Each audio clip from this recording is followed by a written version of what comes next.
you say. I am a 52-year-old mother of two, successful enough to be sitting in this room. I'm also dependent on the ACA. Because I am an independent producer until recently, didn't have a staff job, my husband and I both successful, independent. So your plan appeals to me for a number of reasons, but what I want to know is what happens if we don't get Mitch McConnell out? How are you going to get it through? Because it needs to stay in some form or fashion, both for the people who are underinsured and cannot afford, but for those of us who have made choices, as you say, to live the life we want to in our households, doing the business we're passionate about, contributing to the economy, able to write the check, but the check is more than our mortgage. That's right. There you go. That's my question.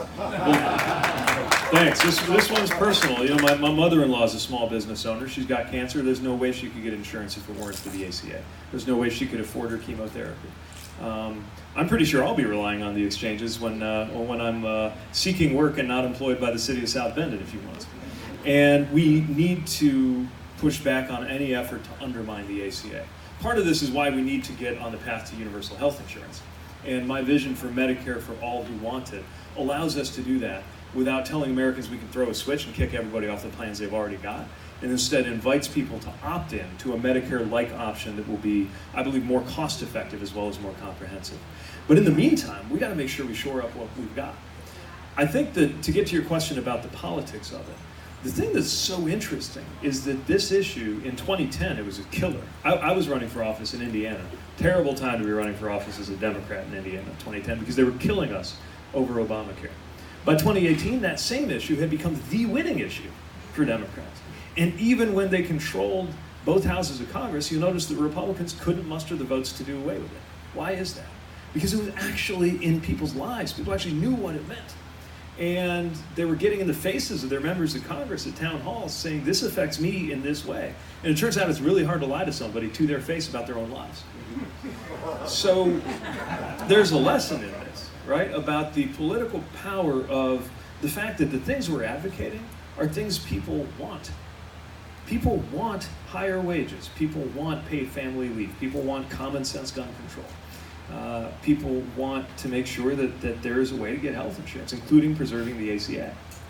And in the unfortunate event that Mitch McConnell is still the majority leader, which I'll do everything I can to prevent, but if that's the case, that's the best option.